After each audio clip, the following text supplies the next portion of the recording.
They say home is where the heart is. But what happens when your heart is crushed every time you walk through the front door? Growing up, my name was Amelia Carter. But in my own home, they called me Hey, can you get that? Or you missed a spot. Not once did I feel like I belonged to the same family whose name I carried.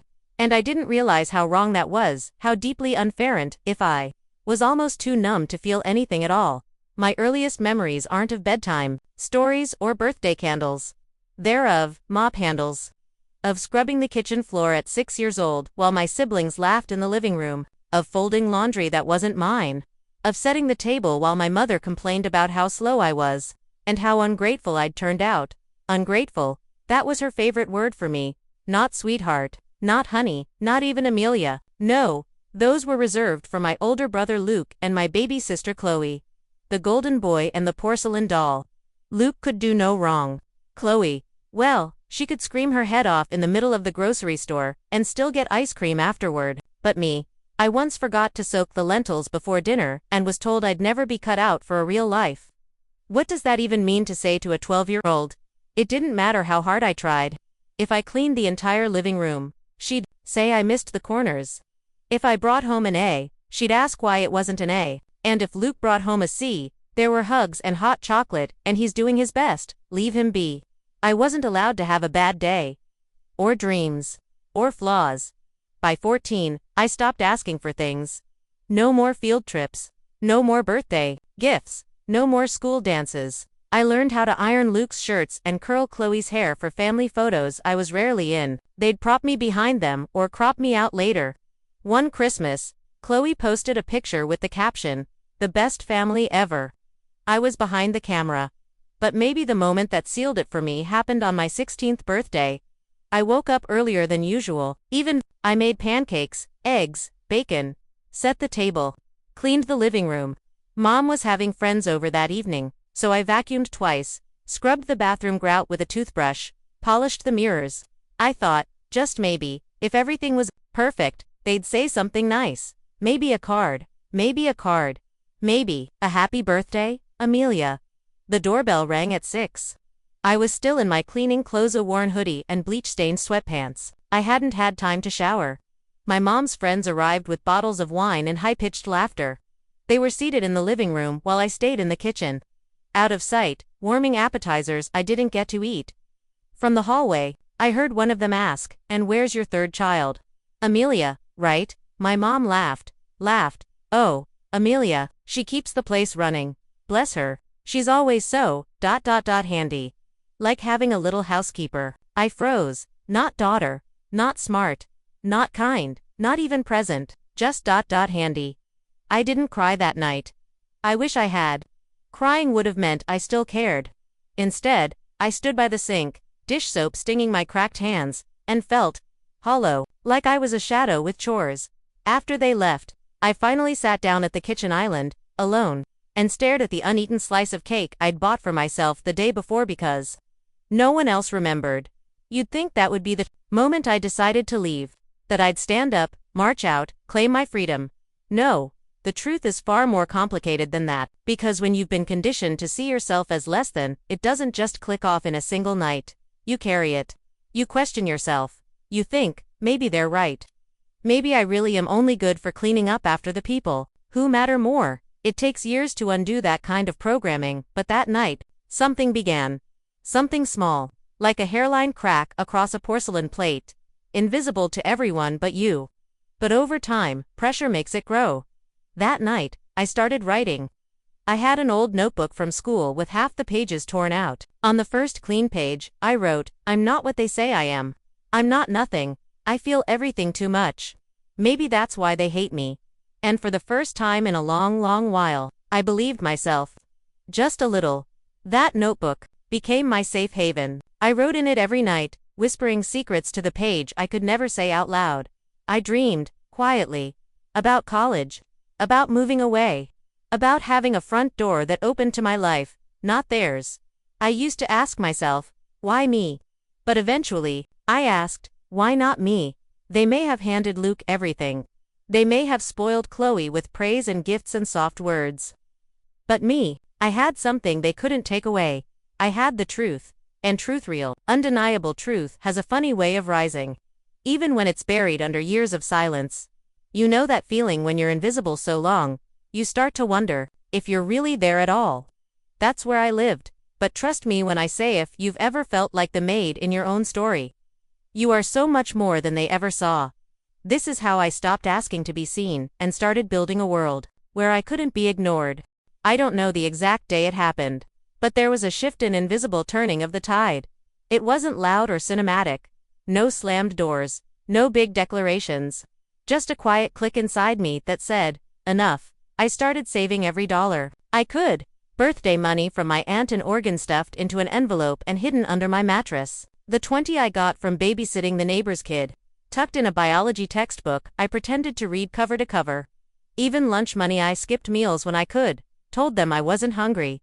They didn't notice. Of course they didn't. They noticed if I didn't mop. They noticed if I was moody. But my dreams, my hunger for something more, those were invisible. Like me. School became my escape. I sat in the back, quiet, always watching.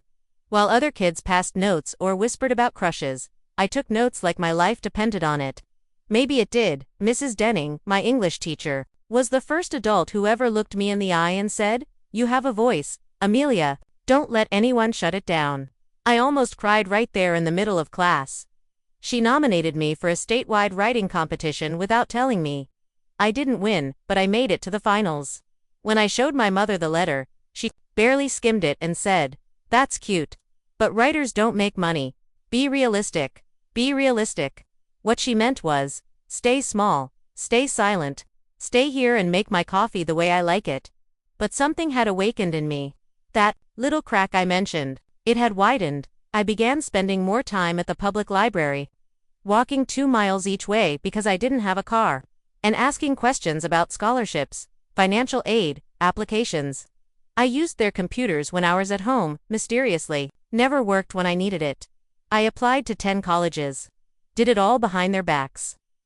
Every form, every essay, I mailed them myself. I still remember the day I got the acceptance letter from Emerson University. I was shaking when I opened the envelope in the library bathroom stall. Full ride, merit-based. For years, tuition, housing, books covered.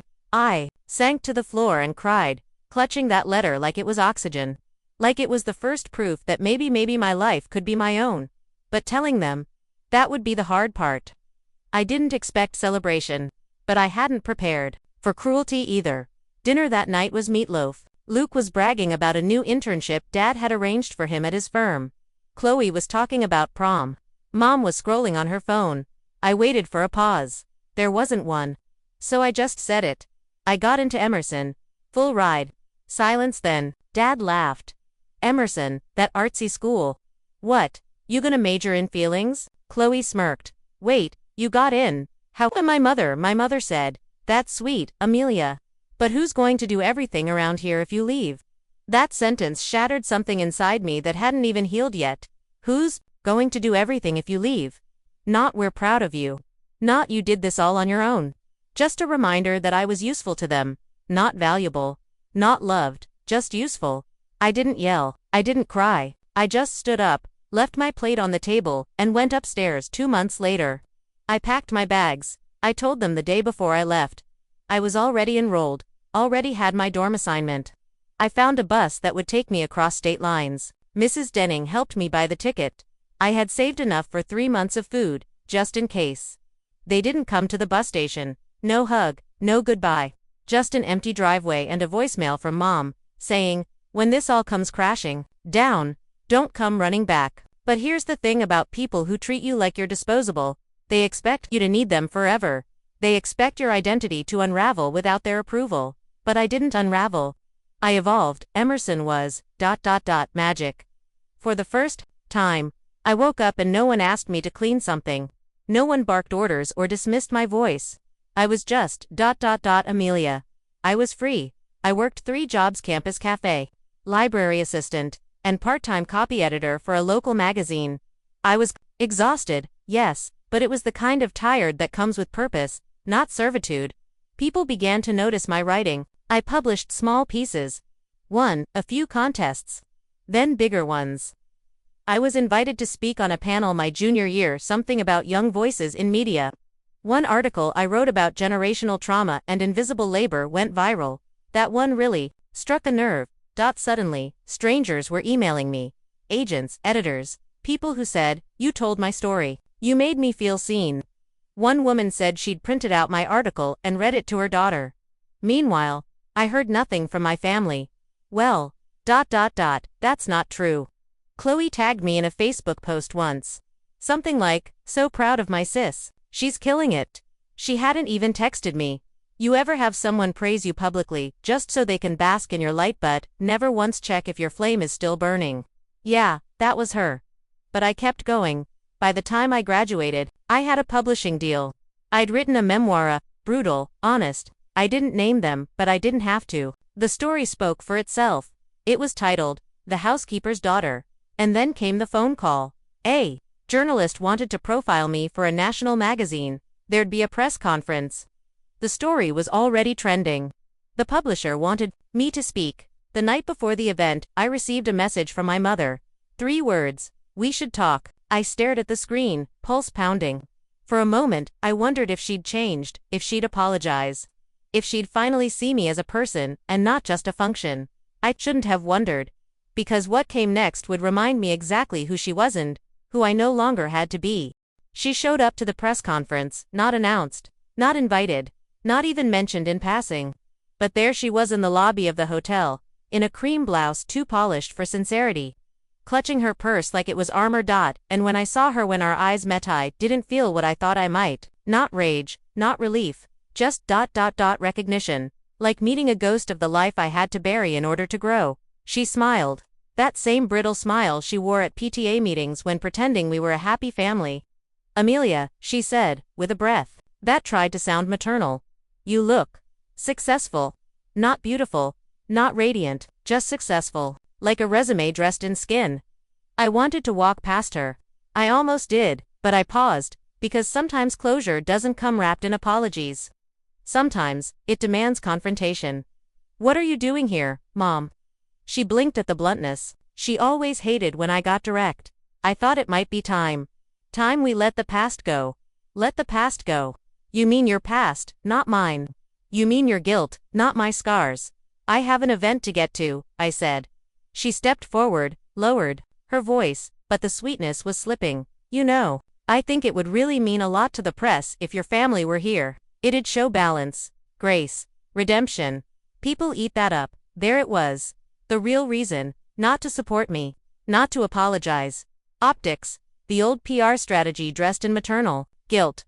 I studied her for a moment, how poised she looked, how carefully she had dressed. She wore the pearl earrings Grandma left me. She wanted to be seen beside me now, because now I had value. She wanted to bask in my light, after trying to keep me in the shadows. "You didn't come to the bus station," I said flatly. A flicker in her eyes, panic, maybe, but she covered it fast. "We all make mistakes." I nodded. "We do." Mine was staying as long as I did. She didn't speak. She looked like she wanted to cry, but I'd seen those tears before. They came when she was uncomfortable, not when I was hurting. Then she said something that made me nearly laugh. "Amelia, you've always been dramatic." That was it, the phrase, the final nail. Every emotion I'd ever had as a child, dramatic. Every truth I tried to speak, exaggerated. Every act of pain I couldn't hide, manipulative. "You called me a maid in my own house," I said. "You said I was selfish for wanting more than your coffee orders. You punished me for dreaming." She had no reply. Just a tremble at the edge of her lips. "I'm going inside now. And I want you to leave." Her voice cracked then. "But the others are here. Your brother and sister. We wanted to show we support you." The word now hung in the air like rot. "Support," I echoed. "Isn't a photo op? It's who picks you up when you're curled in a library bathroom stall, wondering if you'll ever belong anywhere." "You weren't there." I turned. Walked into the press room. I left her standing in her designer guilt. The event was packed. Flashing cameras.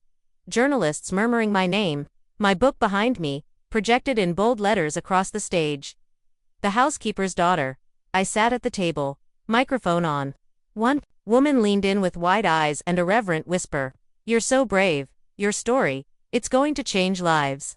And for a brief moment, I remembered that girl sweeping the kitchen while her siblings complained about chores they never had to do. I remembered how invisible I used to feel.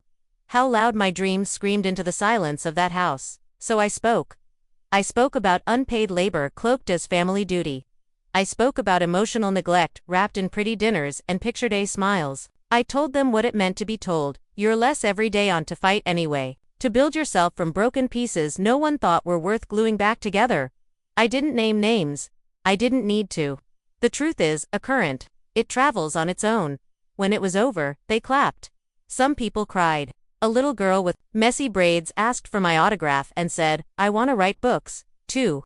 And for the first time in a long time, I felt something like peace. But peace doesn't mean absence of pain. It means presence of power. Later that night, I got a text from Chloe. You really didn't have to humiliate us like that. We're family. Family. The word they weaponized when it was convenient. I didn't reply. Instead, I sat alone in my hotel room and ordered room service for the first time in my life. I ate French fries under soft linen sheets and watched my name trend online. Not bad for the family housekeeper. I wasn't done yet. Success, for me, was never about being seen. It was about never again being erased, and they would learn. You can only dismiss someone for so long before they learn how to rise louder than your silence. The next morning, I woke to 23 missed calls, 12 from my sister Chloe, 6 from my brother Tyler, 3 from my mother, 2 from numbers I didn't recognize but I had a feeling I knew exactly where they led. I didn't answer. I didn't need to. They had watched it. All of it. The live-streamed press conference. The applause. The way I sat, poised and honest and unapologetic. The way I told the world, without trembling, what they did. But here's the thing they still didn't get. Telling the truth isn't cruelty. It's clarity. And maybe they weren't used to that from me. Because for so long, I kept the peace. I was the quiet one, the helper. The good girl who folded napkins just right and said thank you even when I was starving for more. But that girl was gone now. When the hotel brought up breakfast, the bellhop gave me a knowing smile. You said what needed to be said. He whispered. Even strangers could feel it how deep the rot had gone. By midday, I had an email from a major network. They wanted to option The Housekeeper's Daughter for a limited series. They called it raw, powerful, necessary. I stared at the screen for a long time. Then I laughed. It was real. My story, once buried under everyone else's comfort, was finally being valued. Later that afternoon, I ventured out. Just a walk, just me. No assistants, no stylists. Just the silence of the city and the rhythm of my own breath. I found a park, bench near the river. Sat there with my coffee and let the breeze touch my skin like something holy. And then, of course, she called Dot again. I stared at her name on my screen for a full minute. Just Mom. That simple word. Loaded like a gun. Eventually, I picked up Dot's silence at first. Then, Melly. I closed my eyes. You don't get to call me that anymore. I said. It was quiet. So quiet, I could hear her breath hitch. That name, I added, was for the daughter you ignored. For the housemaid you thought was grateful just to be in the room. I'm not her anymore. I didn't know. She whispered. I didn't realize it was that bad. And there it was, the coward's confession. I didn't know, as if the crying didn't echo. As if the dinners, where I served everyone but wasn't allowed to sit, weren't loud enough. As if every birthday I spent doing dishes while they laughed in the next room was invisible. You didn't want to know, I said. That's different. Then, she said it. The line I had been waiting for since I left that house, barefoot and shaking. I'm sorry, but here's the thing about apologies. They're not a time machine. They don't refill the gas tank you drained. They don't rebuild the self-worth you set on fire. You're sorry because I'm successful, I said flatly. If I were still folding your laundry and crying in secret, would you still be sorry? No, she whispered, honest for once. I didn't expect it. And somehow, that made it worse. There was a long pause between us. I could feel the weight of everything we weren't saying. Then she asked, voice trembling, what happens now? I thought about that for a long moment. Now, I said slowly, I draw the line. I'm not cutting you out, I added. But I am building a door. And you don't get to walk through it just because you remember my number. What does that mean? It means you don't get access to my success without acknowledging your role in my survival. She started to cry. Not the guilt weapon tears. Real ones, maybe, but I didn't comfort her. Not this time. You don't have to hate us, she said. We're your family. You made that word feel like a sentence, I replied. Then I ended the call, no shouting, no drama, just truth. I sat there on that bench for another hour. Let the ache wash through me. It wasn't joy, not quite, but it was power. That night, Chloe texted again. You're making us look like monsters. I almost laughed. I didn't make them anything. They played the role. I just handed them the mirror. I typed a reply, then deleted it. Instead, I posted a photo just me in my hotel room, barefoot on the balcony, manuscript in hand. Caption, to everyone who's ever been told to be quiet. I hope you scream your story into the world and let it echo. The likes came fast. So did the messages. People who saw themselves in my chapters. Women who served at tables they weren't allowed to sit at. Girls whose names were forgotten while their brothers were praised for breathing. The story was no longer mine alone. And that, more than the deals and interviews, felt like redemption. I didn't need revenge. I needed restoration. And I was building it one truth at a time. I wasn't born angry. I wasn't born with walls. I built them, brick by memory. Every time love in that house came with a transaction, do the dishes. Then maybe you'll get a ride. Keep your mouth shut then, maybe you'll be left alone. Be useful and we'll pretend you belong. That house was spotless, but the affection was stained. I didn't realize how deep it went until I saw the headlines days after the press conference. From housemaid to bestseller, Amelia Prescott's untold childhood. The family that pretended she didn't exist now, they're lining up for her premiere. I didn't plant those stories. But people saw the truth like bruises beneath. Makeup. One night, a childhood friend messaged me. Hey. I'm sorry. I never knew it was like that. I almost ignored it. But I remembered him, Jason, the neighbor boy who used to come over for dinner and joke about how lucky I was to have such a neat family. Funny. They were always neat, just never kind. I messaged back. It's okay. I didn't know how bad it was either until I left. The premiere came quicker than I expected. A glimmering event. Red carpet. Photographers. People who pronounced my name like it tasted expensive. And my family. They came. Of course they did. Dressed like reconciliation. Dripping with intention. Tyler wore a suit too sharp for someone who once said, "You'll be nothing but a glorified maid." Chloe looked angelic, in white ironic, for the girl who once locked me out in the snow because I wasn't really part of the family. They walked the carpet like it was their stage. Smiled beside me like we shared more than blood. But I had learned something vital. Blood is biology. Love is earned. Reporters gathered like bees. Amelia, how does it feel to have your whole family here tonight? Is this a healing moment? Was this story your way of reconnecting? I smiled, poised, practiced. Then I said, it feels ... symbolic. They weren't there for the first draft, but they showed up for the hardcover. The silence that followed tasted like justice. Afterwards, at the reception, Tyler pulled me aside. I don't know what you want from us, Mel. Amelia. There it was again, Mel. That nickname soaked in dismissiveness. What I want, I said calmly, is honesty. He scoffed. You're painting us like villains. I tilted my head. I didn't paint anything. I just held up the canvas. If the picture's ugly, maybe it's because of what you did. He stared at me, jaw tight. You think you're better than us now? No, I replied. I think I'm finally free of you. Chloe tried a softer tactic later. I know I wasn't the nicest sister, she murmured into her champagne. But we had pressure too. Mom expected us to be perfect. I nodded. And instead of protecting me, you used me as a scapegoat. She went quiet. I leaned in. I spent years cleaning up after your tantrums. Your broken mascara. Your boyfriend drama. I heard you cry and never told anyone. She swallowed hard. You know what you never asked. I added, if I was okay. That landed. For a second, she looked 14 again. Vulnerable. Maybe even ashamed. I'm sorry, she whispered. I gave her a small smile. That's a start. But I'm not the girl who's desperate for crumbs anymore. Then I walked away. Because sometimes, growth means leaving the table even when you're finally invited to sit. Later, I stood near the balcony, watching the city blur beneath golden lights. One of the producers approached me. You know, she said, we almost passed on your story. Thought it was too small. I raised an eyebrow. And now, she grinned. Now we know it's universal. That hit me. Because my story wasn't just mine. It belonged to every girl who made herself small in her own home.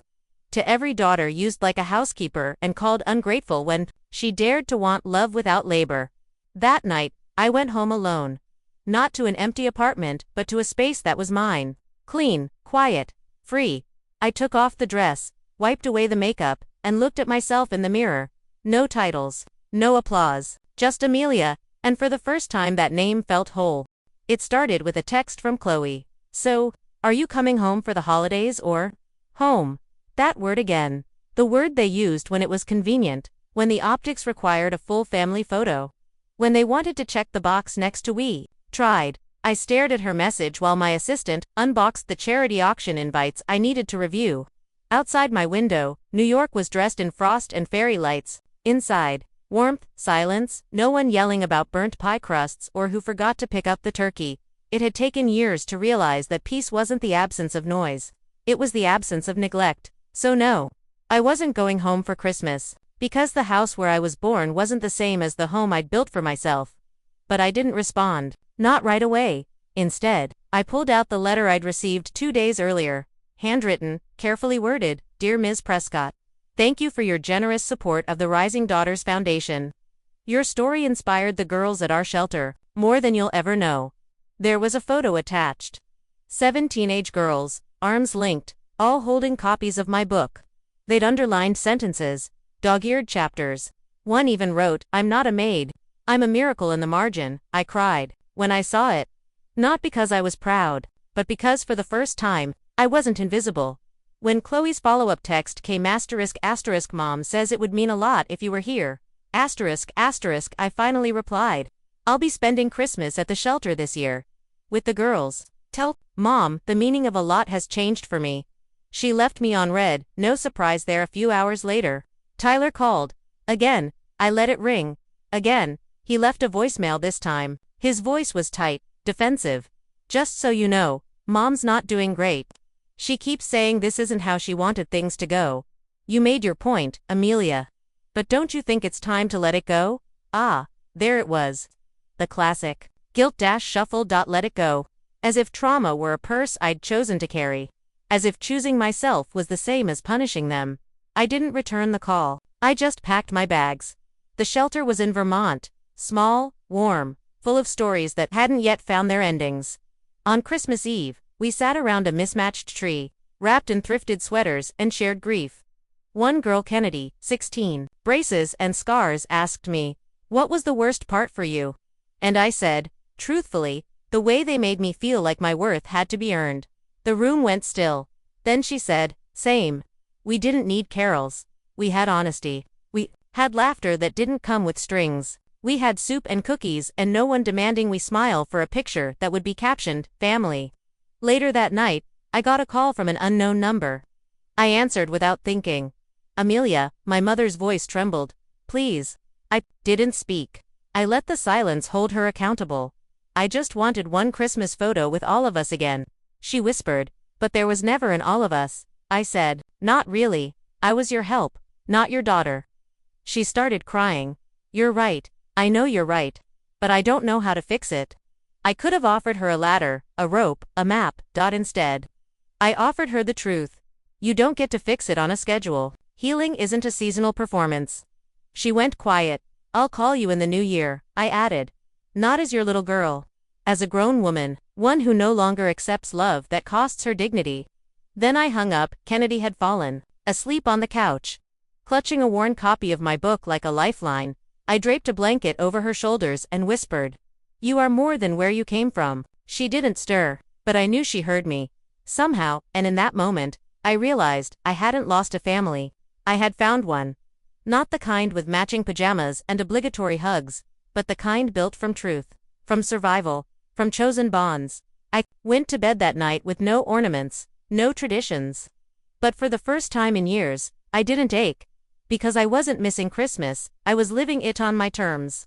Success doesn't always arrive with a parade. Sometimes, it slips in quietly like dawn creeping past curtains until you realize everything is lit differently. And one morning, I woke up to light. My editor had texted before sunrise. Congrats. You outsold his biography. #1 on all charts. I blinked at it for a second, still half asleep. Then it hit me. HIS biography. My father's. Judge Raymond Prescott's proudest literary endeavor. The moral compass. Leading with discipline and duty. A book he'd made us all sign copies of at the dinner table like we were his campaign staff. He always said his book was about legacy. But I knew it was about image, how he wanted to be remembered, not how he truly lived. When mine hit the shelves, I expected backlash, especially from him. But it was worse than that. He said nothing. No calls, no lawsuits, no accusations. Just a vacuum of silence, so cold it might have been strategic until now. Now I had sold more. My truth had outweighed his performance. I could have gloated, I could have sent him the rankings, the awards, the foreign rights deals. But instead, I drove. He lived in a sleek white house with pillars and gilt hidden behind hedge walls. I hadn't been there in almost a decade. Not since the day I left with a suitcase and swollen eyes, hearing him say, "If you walk out, don't come crawling back when life chews you up." I'd learned to crawl forward, not backward. He opened the door like he'd been expecting me. Of course he had. He always did love a confrontation he thought he could control. I didn't wait for an invitation. I stepped inside. Same polished floors.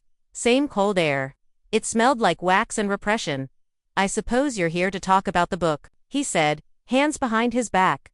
"I suppose I'm here to talk about what wasn't in yours," I replied. He didn't flinch, but he didn't deny it, either. My book was about duty, not dirty laundry. And mine was about truth, I said. He sighed. "You were always emotional. Too fragile for the real world." I met his eyes. Funny. The real world paid 7 figures for my fragility. That shut him up. He stepped into his office, gestured for me to sit. I didn't. "You're angry," he said. "No," I corrected. "I'm clear. There's a difference." "Then what do you want from me, Amelia?" I inhaled slowly.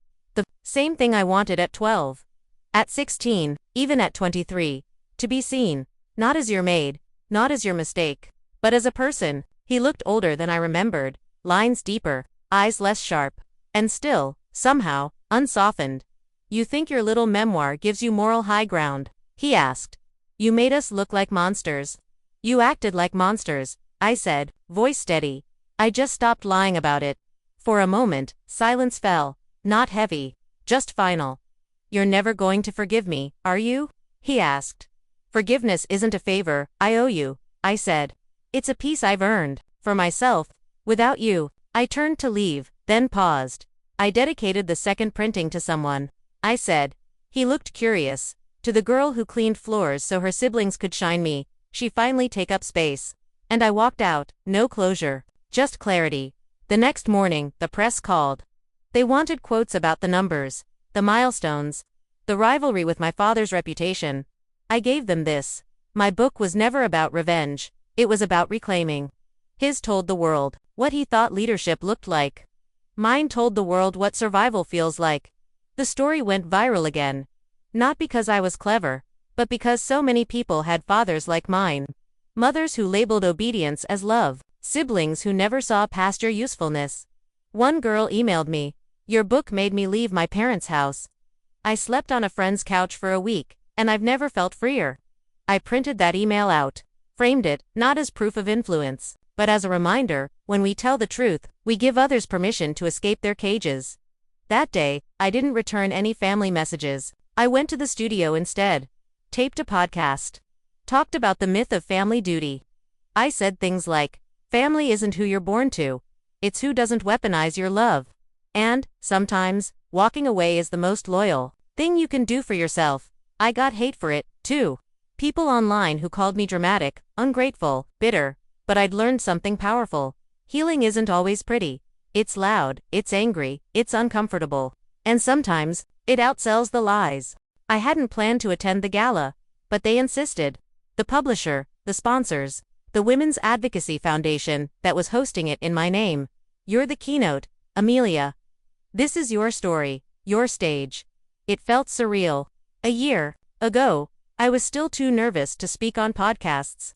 Now, I was expected to stand on a stage in front of CEOs, politicians, best-selling authors, and say something worthy of quotation, so I put on the dress-deep emerald green velvet, strong. I did my hair like I used to wish someone would for prom, and I walked out not like a guest, but like the building had been waiting for me. The press conference was scheduled an hour before the gala. I expected journalists. What I didn't expect Was them. My family. Together, of course.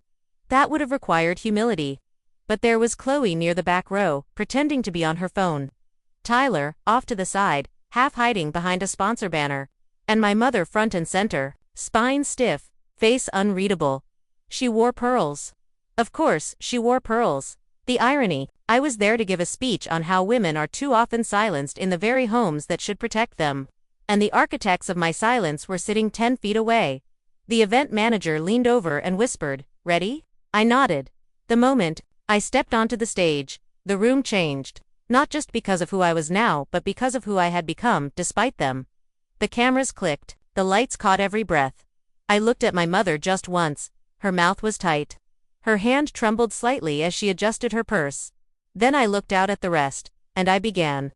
There was a time I couldn't speak without permission, a time when my voice only mattered if it was asking, "Do you need anything else?" Today, I speak not for revenge but for redemption. Not just mine. For the girl washing dishes while her brothers studied. For the sister told she was selfish for wanting space. For the daughters who are expected to serve instead of shine. Chloe's face went pale. Tyler stared down at his shoes. We're taught that silence is noble, that compliance is strength. But silence is how systems survive.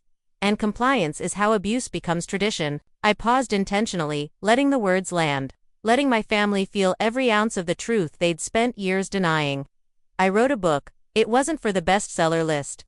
It was for the girl I used to be. The one who scrubbed the floors while the others were praised. The one who asked herself, night after night, if I disappeared, would they even notice? My mother's hand flew to her necklace. A tell. Always a tell. I looked straight at her. Turns out, they only noticed when I stopped asking to be seen. The room went quiet. I ended the speech simply. We don't owe anyone our silence, not even the people who raised us. Especially not them. Applause thundered, not just polite claps, but the kind of applause that comes from recognition. From pain shared in secret for too long. When I stepped down from the stage, the reporters surged forward. Questions buzzed around me like flies, but the only words I heard clearly were from the woman in the front row. Tears on her cheeks. You told my story. That was the moment, not the awards, not the photo ops. That was when I knew I'd done something real. After the press conference, there was a private cocktail hour for the board. I found myself alone near a balcony, breathing in the night air. The city humming below like a soft drum beat. And that's when I heard her voice, Amelia, my mother. I didn't turn around. I didn't know you still thought of it that way, she said, voice softer than I'd ever heard it. I never stopped, I replied. She stepped beside me, leaving 2 feet between us, a distance that, finally, felt honest. You made us sound like villains. You acted like villains, I said. You still do, by pretending it wasn't that bad. She looked at the city. I thought we gave you structure. That it would make you strong. You gave me conditions, I said. Not support. I got strong despite it. That's the difference. She didn't argue, she just nodded, slow, painful. Then, quietly, I'm sorry. I believed her. Not because it changed anything, but because for once, she didn't try to defend herself. I'm not coming home, I said. I know. And I don't want to be a daughter in your way of thinking anymore. She looked at me then, fully, honestly. I don't want you to be that kind of daughter either. It wasn't a hug, it wasn't forgiveness, but it was something new. Truth. Without expectation, she walked away. And I stayed on the balcony, the lights of the gala glowing behind me. My name on the banner, not Raymond's daughter. Not the help, just Amelia Prescott. Woman, writer, survivor. It wasn't Chloe I expected to hear from. After years of carefully curated social media posts, her brunches, her Pilates routines, her birthday gifts from our parents that cost more than my college tuition. Chloe had always been the shining one, the good daughter, the graceful one who never raised her voice, never rebelled, never asked why I was cleaning her sheets when we were the same age. She never acknowledged me in public, never tagged me in family photos. Never said, thank you, so when I saw her name flash across my screen, Chloe P. calling, my heart didn't race. It slowed, like the silence before thunder. I let it ring twice, 3 times, then I picked up Amelia. Her voice was cautious, small. I waited. I saw your speech. The one at the gala. Still, I said nothing. I don't know what to say, she whispered. That's new for you. I replied, and I didn't say it with venom, just honesty. She sighed. Yeah, I probably deserve that. I walked to the window, the phone pressed to my ear, the skyline stretching out like a metaphor I didn't want to face. Why are you calling? Chloe. Silence. Then, I didn't realize how much I let them use you. I mean, I did, but I convinced myself you liked it, that you chose it. That's what made it easier for all of you, I said, pretending I wanted to be the one who stayed behind, that I was somehow nobler for being invisible. She choked on a sound, a sob she didn't want to release. I'm sorry. I blinked. I should have stood up for you, she said. I should have said something. Anything. I sat on the edge of the bed, that ache in my chest, sharp and complicated. Why didn't you? I asked, my voice a low current. I was scared, she admitted. Scared of losing their favor. Scared I'd become you. That they'd start looking at me the way they looked at you. There it was, the truth. My role in the family wasn't just about being overlooked. It was a warning. This is what happens when you speak up. When you take up too much space. When you say no. Every time you cleaned up after me, Chloe whispered, I thought you were judging me. But now I realize you were surviving. I let the words sink in. I don't expect your apology to fix anything, I said. But I won't lie means more than I thought it would. She laughed, soft and shaky. I read your book twice. Highlighted it like it was scripture. Did Mom and Dad know? They found it in my apartment. Dad said it was self-indulgent nonsense. Mom called it a betrayal. I didn't flinch. That was familiar ground. But I kept reading anyway, Chloe said, and every chapter, I saw myself. Not as the victim, but as the silent one. The complicit one. I closed my eyes. Maybe we were both victims, I said. Just in different cages. She let out a breath. Then came the question I never expected. Do you think there's a version of this where we're sisters again? The silence that followed wasn't cold, this time. It was full. Alive. Tender in its possibility. Maybe, I said. But it'll take time. And truth. No pretending anymore. No pretending, she echoed. Then, softer, I'm proud of you, Amelia, even if they'll never say I am. My throat closed around something I didn't have a name for. Grief, gratitude, a bruise finally turning to skin. I'm proud of me too, I said, and I meant it. After we hung up, I stared at the photo on my nightstand. It was old me and Chloe, in elementary school, both in dresses, both fake smiling. I remembered that day. She got a medal for gymnastics. I held her bouquet while she posed. Now, for the first time, I saw us both clearly. Two girls raised in a house of rules. One rewarded for obedience, the other punished for existing outside the script. We were never on opposite sides. We were in the same play, cast in different roles neither of us auditioned for. That night, I posted something on my socials. Sometimes the people who benefited from your silence are also the ones who can help you break it. Siblings raised in the same storm can still choose to rebuild together, brick by honest brick. It wasn't a call-out, it was a call-forward, an invitation, not a condemnation. The comments poured in stories of sisters reconnecting, brothers who apologized, families fractured but slowly healing. I realized then, the book wasn't the end of the story. It was the key to doors I never thought would open. And Chloe's call. It didn't erase the past, but it cracked something open inside me. Something tender. Something resilient, hope. The email came from his assistant, short, polished, impersonal. Mr. Prescott requests your presence at the investors' luncheon this Thursday. He believes your speech could help bridge relations with younger partners. Kindly confirm attendance. I read it twice, thinking it was spam, but no, there it was. His name. Mr. Prescott, not dad, not father. Just another man who suddenly found my voice strategic. It should have disgusted me. It did, but also there was a deep, strange satisfaction in it. The same man who once said, "No one takes orders from someone like you," now wanted to showcase me like I was a signed check. I replied, "Dear Ms. Caro, thank you for the invitation. I will attend under the condition that I speak freely, without prior script or edits. Kindly relay to Mr. Prescott that if I sense manipulation, I will walk out mid-sentence. Amelia Prescott, *, a day later. Her response came, understood. We look forward to your remarks. ***, the luncheon was hosted at one of those downtown towers with walls made of glass and ego. I walked in wearing a navy suit with sharp shoulders and no apologies. Heads turned. I recognized them, men who used to greet my father with laughter, and call me his quiet daughter who helped with events. Now, they looked unsure whether to shake my hand or ask for a signed copy of my book. And there he was, my father, standing beside a circular table with his watch glinting like a medal. He spotted me, and, for a beat, nothing moved. Not his lips, not his brows, just that moment where a man sees his product and realizes it grew teeth. I didn't smile, neither did he, but he gestured toward the podium. Like I was a guest, like I was anyone but his daughter, and that suited me just fine. The speech. It wasn't long. I stood at the mic and said, "Legacy is not what you leave behind. It's what you neglect while you're too busy building an empire. It's not in the tower, it's in the kitchen.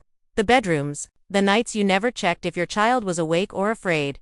Business might be numbers, but leadership is recognition." I didn't look at him while I said it. I looked at the interns, the younger women, the assistants who stopped typing when I walked in. Some of you know me from press, some from the book, but to him, I paused, eyes grazing past my father's stone face. I used to be the girl who poured coffee for his guests and left the room before the real talk began. People laughed, I didn't. Now I am the real talk. The room went quiet again. My name is Amelia Prescott. Not someone's assistant. Not someone's daughter by default. And if you want a partnership with the generation coming next, start by asking them where they want to be, not where you've already put them. I stepped down. The applause was uncomfortable. Not because it was weak, because it was real. People clapped not because they were expected to, but because they felt what I said. Later, as I was about to leave, I heard his voice behind me. "Miss Prescott." I turned slowly. He had never called me that in his life. He always preferred, "Girl, can you?" Or just do what I asked. "Amelia." "Mr. Prescott," I replied. Evenly he studied me. Eyes like iron filings. Cold, magnetic. "You've changed." I smiled. "I've returned to who I was before you made me forget." He nodded. "Your speech was strong." "That's the bare minimum I speak with now," I said. "Strength." He hesitated. "I assume you know why I asked you here." "Publicity," I said flatly. He didn't flinch. "I won't be part of your optics," I added. "But I will speak. Because someone in that room needed to hear it, and it sure as hell wasn't you." He looked older than I remembered. Less like a father, more like a monument built on outdated blueprints. "You'll never fully forgive me," he said, not as a question. "No," I replied, "but I might someday stop thinking about you when I succeed." He looked down. That was the deepest cut I could offer. Irrelevance. Then he said something that almost made me stumble. "I read your book." I raised an eyebrow, and I asked his didn't meet mine. "You were accurate." Silence, not apology, not affection, but the first truth he'd told me since I was 17. "Then there's nothing more to say," I whispered. He extended a hand.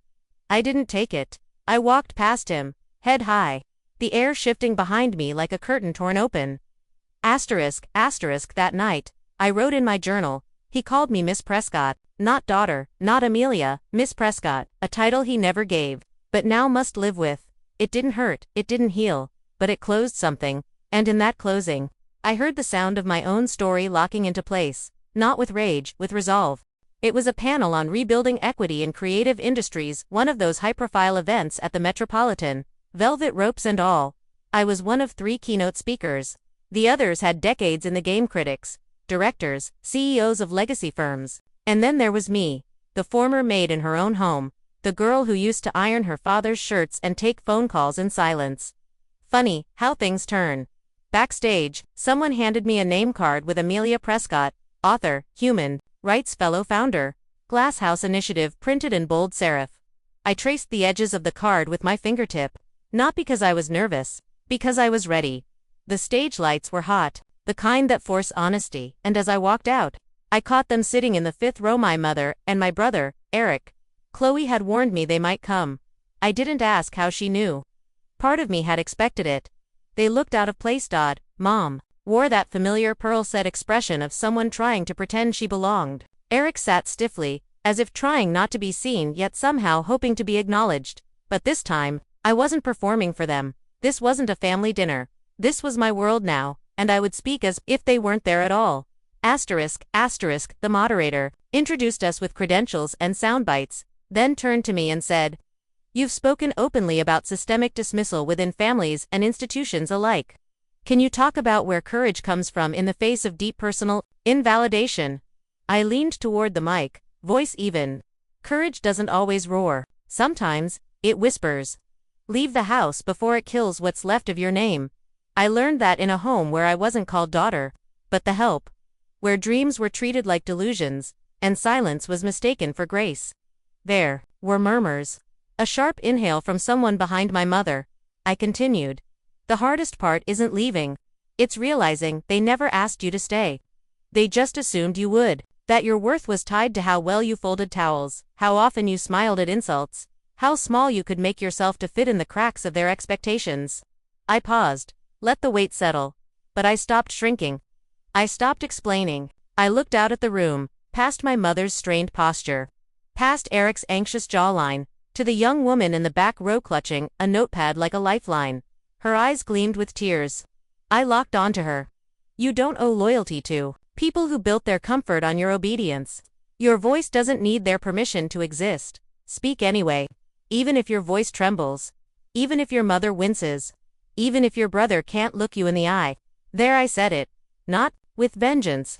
With verity. The audience applauded, but I didn't hear the claps. I heard the silence behind it. The reverent kind. The kind that means they heard you. Not just your words but your truth.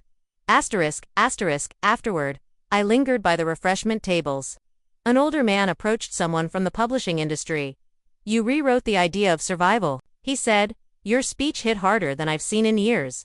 I thanked him, gracious but focused. I wasn't there for praise, and then, behind me footsteps, hesitant, Amelia. Her voice was small. My mother. I turned. She looked.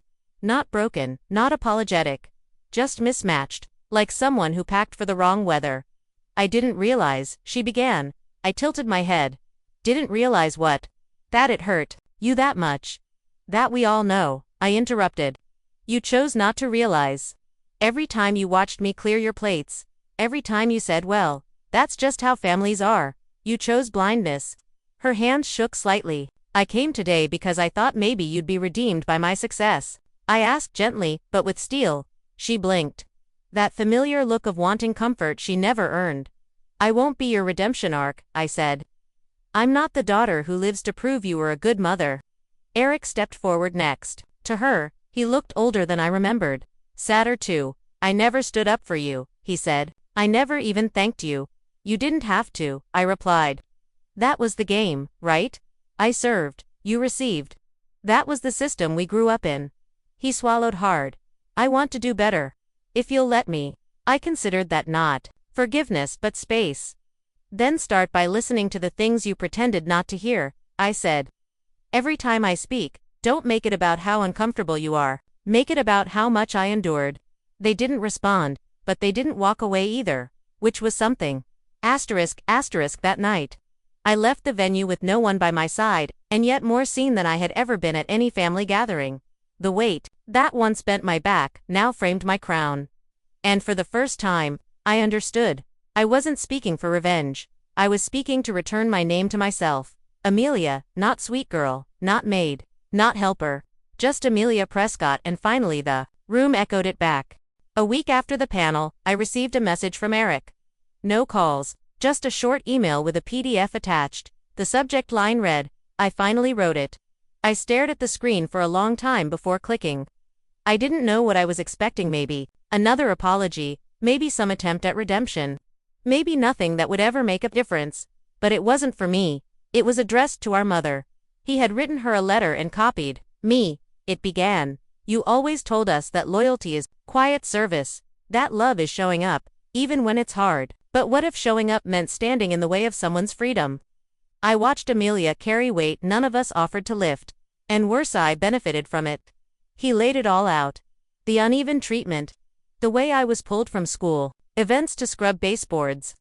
How I was told to make dinner while he was handed gas money and freedom. How no one once asked what I wanted from life, just what I could do for theirs. I expected anger to rise in me reading it, but what I felt was something quieter. Validation, from the one person who had always been silent. He ended with, you may never say it out loud, Mom, but I need you to read this and know that I see what we did. And I see who she's become, despite us. I didn't reply. I didn't need to. Some truths are enough on their own. Asterisk asterisk. A few days later, I received a package with no return address. Inside was a framed photo me, at age 9, holding a paintbrush in one hand and a comic book in the other. It had been taken during a family camping trip. I didn't even remember it existed. There was a post-it on the glass, in my mother's handwriting. You always were more than we gave you credit for. No apology, just ... a relic of something she must have found in the attic. Dusted off, and realized, she had missed who I truly was all along. But I didn't hang the photo. I placed it in a drawer, because that girl, she didn't need permission anymore. Asterisk asterisk. Months passed. My speaking invitations doubled. The Glass House Initiative expanded its mentorship programs across 5 states. I started turning down interviews not because I was ungrateful, but because I no longer needed to explain myself to anyone. I wasn't a story, I was a force.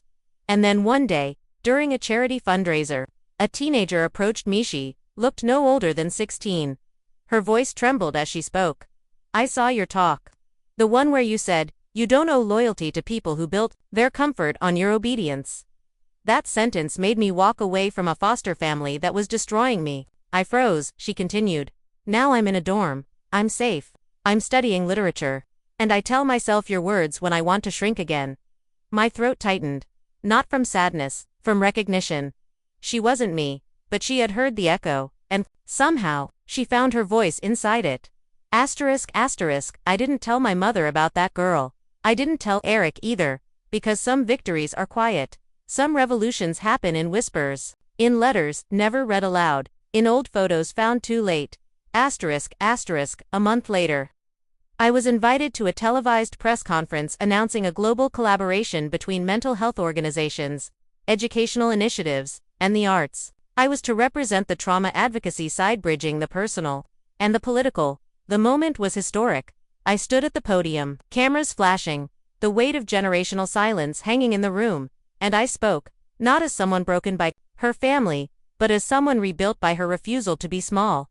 I said, if the people who were supposed to love you taught you shame instead, then your healing is not betrayal, it is rebellion. If they taught you to serve, without thanks, to exist without edges, then your success is not arrogance, it is justice. You are not ungrateful for leaving. You are gracious for surviving. The journalists typed feverishly, but I didn't say it for them. I said it for every version of me scrubbing toilets, counting tip money, crying quietly while the dinner table laughed without her, and maybe, in some corner of the internet, or some cracked iPhone screen in a too quiet bedroom, another girl would hear it and choose herself. 2. Asterisk asterisk. I left the conference to find Chloe waiting outside, holding 2 coffees. Still prefer oat milk? She asked. Always, I smiled. We walked through the crowd to women who had built something out of splinters. She linked her arm in mine and said, you know, I read Eric's letter. He showed it to me first. Wanted to make sure it wasn't just guilt talking. What did you think? I asked. I think he's trying, she said. But more importantly, he knows now you don't need him to. That was it, the difference between apology and accountability. The moment the scale finally balanced, asterisk asterisk. Later, that night, I stood in front of the mirror in my apartment. The lights soft, the world quiet. I looked at my reflection, not searching for flaws or wounds, not practicing lines, just being. No weight on my back, no apron strings around my wrists, just a woman who once was invisible, and no undeniable. It was autumn again, the season of expectations, the season of family photos in matching sweaters, pumpkin pie at crowded tables, and fake laughter echoing across long-held resentments. I used to dread it. The performative warmth, the invisible seat I always seemed to occupy, present, but never really invited. This year, I didn't wait for the invitation. I received it anyway. A cream-colored envelope, hand-addressed inside, an invitation to Thanksgiving dinner. At my mother's house, the same house where I'd once been told to clear plates I hadn't eaten from, where helping out meant missing dessert while my brothers played cards. I didn't laugh. I didn't cry. I just placed it on the counter and stared at it while the kettle whistled behind me. Part of me wondered, had they changed? Had time softened them? Was it an olive branch or a stage set for another round of quiet degradation dressed up as family tradition? I didn't need to guess. I had nothing to prove anymore, but I went. Not for them.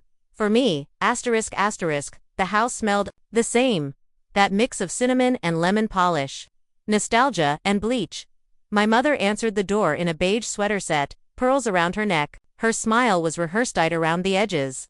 Like she wasn't sure which version of me she was supposed to greet. I gave her a small nod. Inside. The same floral couch, same family portraits lining the hallway. But one new addition stood out, a photo of me at the press conference. Me, mid-speech, fire in my eyes. Front and center on the mantel. I turned toward her. She didn't speak, just looked away, hands fussing with a napkin. Dinner was civil. The kind of silence that isn't comfortable, but cautious. Eric was there. He passed the bread like it was peace. His wife smiled too often, like she was trying to earn my forgiveness by proxy. My youngest brother asked questions about my foundation. Trying not to sound amazed, no one mentioned the years I'd been gone. No one asked why. Until my mother cleared her throat and said, "You look fulfilled." I didn't respond right away, because I knew what she meant. She didn't mean happy. She meant successful. She meant it's easier to be proud of you now that the world is, too, but I didn't flinch.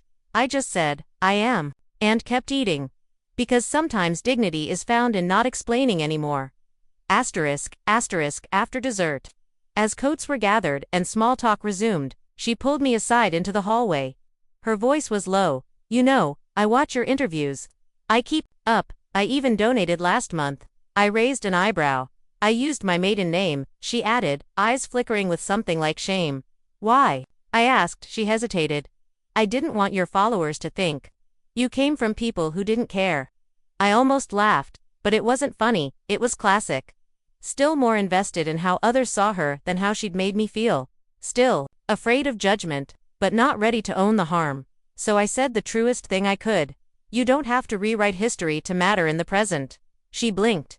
"What do you mean?" I said, "don't pretend to have been the mother of the woman I became, if you wouldn't have stood beside the girl I used to be." Silence. She nodded. "Just once, and I left." Outside. I didn't cry. Didn't feel empty. I felt clean. There was no cinematic closure, no big apology. Just the unmistakable shift in power. She saw me, and not because I had forced her to, but because she couldn't ignore me anymore. Weeks later. A reporter asked me what forgiveness looks like. I told her, it's not a moment, it's a boundary. It's walking back into rooms that once hurt you, not to make peace with others, but to confirm you've made peace with yourself. It's no longer needing an apology to move forward, and sometimes, it's leaving the dinner early without guilt. That same night. I lit a candle in my apartment, curled up on the couch, and opened a letter from a young woman in Idaho. She wrote, "I watched your Maid to Mogul talk." I cried because it was like hearing someone read my diary aloud. I just got into college. First in my family. My mom said it was a waste. But I didn't care this time. "I wanted you to know that your voice helped me find mine." I pressed the letter to my chest. There it was again. Validation from strangers, authentic. Generous meant more than performance from blood. I never thought I'd find family in readers, in audiences, in women I'll never meet. But I did. And somehow, their love feels more real than 1,000 holiday dinners could ever offer. The next day. I received a package. Inside, a pair of golden scissors. Ornate and symbolic. No note, just a tag engraved with my foundation's name. From the mayor's office, to commemorate the grand opening of our newest youth resource center. I held them up to the light. This is what I had cut myself free with. Invisible scissors now made real. And beautiful. You know how people say, speak your truth, as if it's a brave little phrase meant to encourage honesty. What they don't tell you is that speaking your truth is often met with silence. Or worse, applause from strangers, and resentment from the ones you once loved.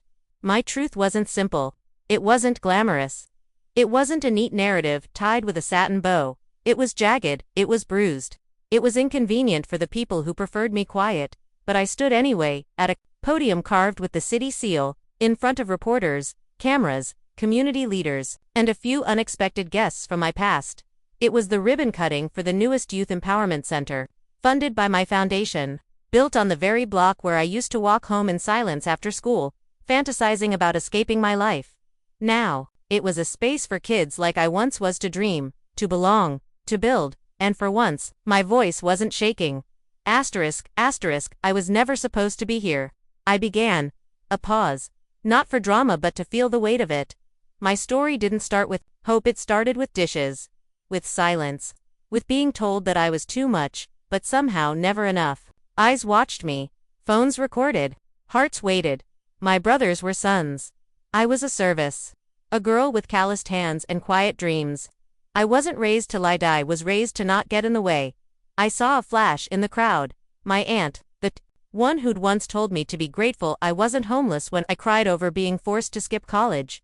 She looked away. Good. I left with nothing. I said, no money, no safety net, just the decision that I was allowed to want more, that my value wasn't up for a family vote. Murmurs, a couple of gasps. But I wasn't afraid. My first apartment had no heat. I ate instant noodles and worked 2 jobs. And no, I didn't tell my family. Because when you've been trained to believe you're a burden, asking for help feels like trespassing. I swallowed and smiled. But I survived. I grew. And now, I build spaces where no one has to ask permission to exist. Applause broke out like thunder on wet pavement. I let it wash over me. Not because I needed it, but because I had earned it.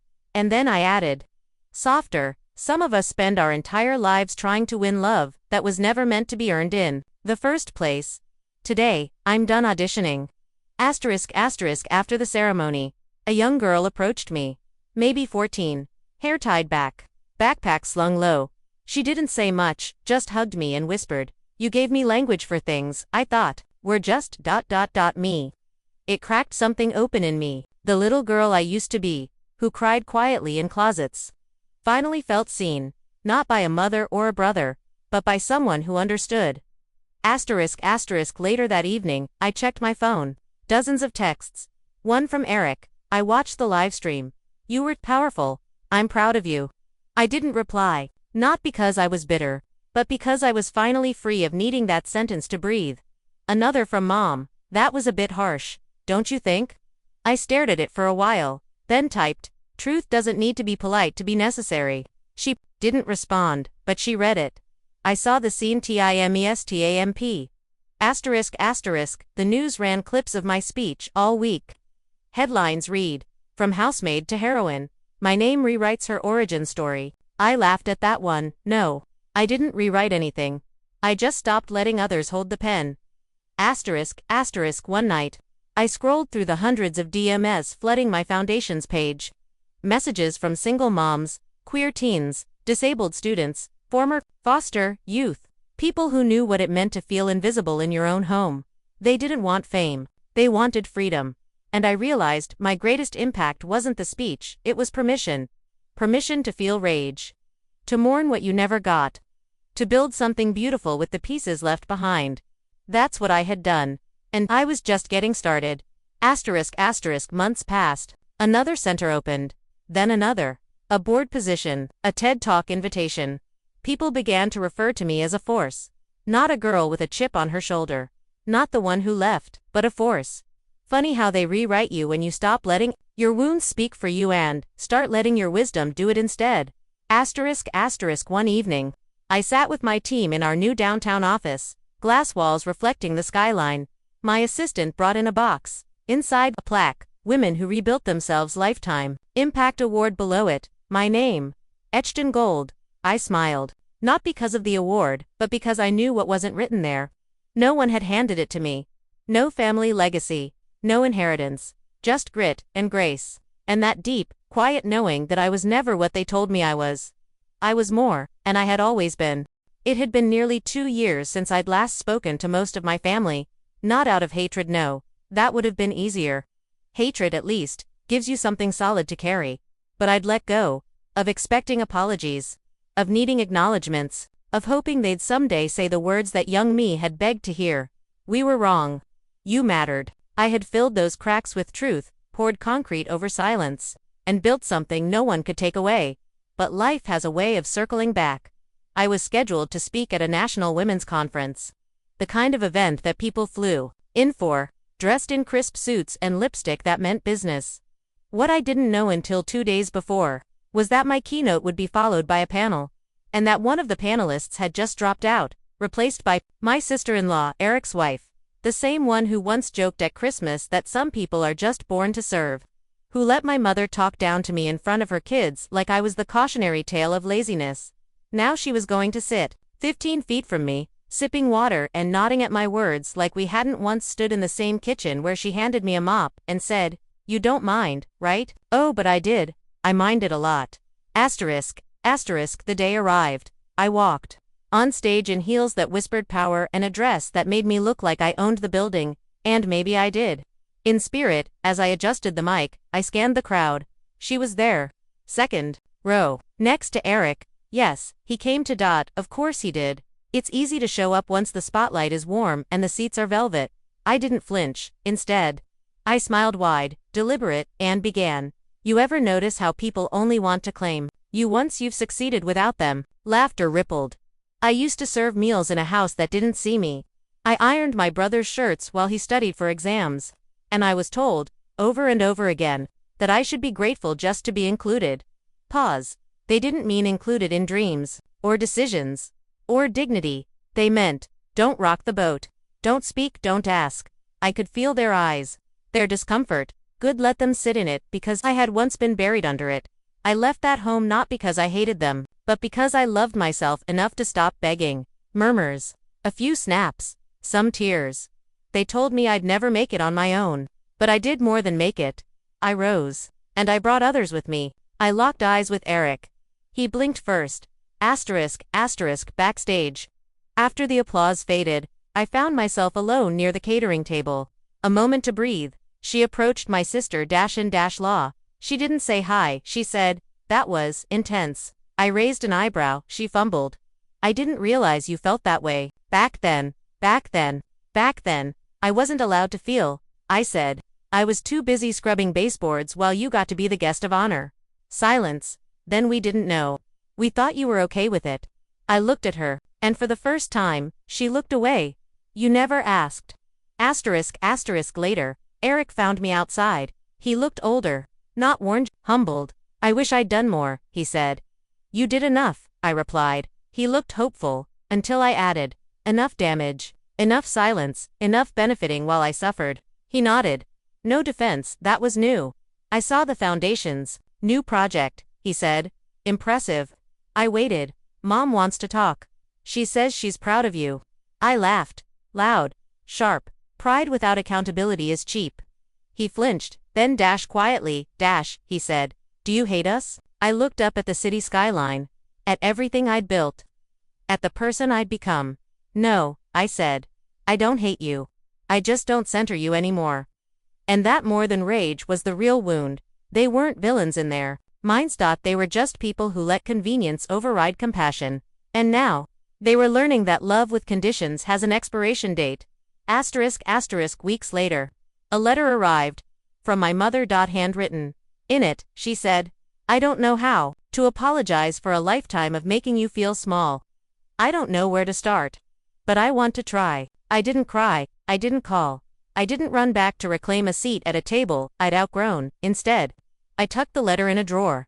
Not out of spite but because I didn't need it to define me anymore. I built my own table. Set it with gold. And the people seated around it now. They saw me fully, without edits, without asterisks, without needing me to shrink so they could shine. So here's what I'll say to Youtha. One watching, listening, maybe still living in a room where your worth is conditional: leave. Not always literally, but emotionally, mentally, spiritually. Walk toward the version of yourself that doesn't need permission to be whole.